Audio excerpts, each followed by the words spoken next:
নমস্কাৰ বন্ধুসকল, আপোনালোকৰ সফল জীৱনৰ বাবে এইকেইটা কামৰ পৰা আঁতৰি থাকিব। নিজৰ সৈতে আনৰ তুলনা নকৰিব। প্ৰত্যেকজনৰ জীৱনৰ পথ বেলেগ।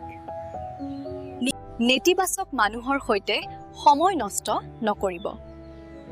তেওঁলোকৰ পৰা দূৰত থাকক। কাম পিছুৱাই নৰাখিব। আজিৰ কাম কাইলৈলৈ ঠেলিলে সমস্যা বাঢ়ে। নিজৰ স্বাস্থ্য অৱহেলা নকৰিব। স্বাস্থ্যই সৰ্বাধিক সম্পদ। ব্যৰ্থতাৰ ভয় নকৰিব। ব্যৰ্থতাই শিক্ষা দিয়ে। বেছি চিন্তা নকৰিব। ই অযথা সমস্যাৰ সৃষ্টি কৰে। শিকিবলৈ এৰি নিদিব। সদায় নতুন কিবা শিকি থাকক। বন্ধুসকল, জীৱন সলনি হয় সঠিক সিদ্ধান্তে। ভাল লাগিলে শ্বেয়াৰ কৰক আৰু ফ'ল' কৰিব নাপাহৰিব। ধন্যবাদ।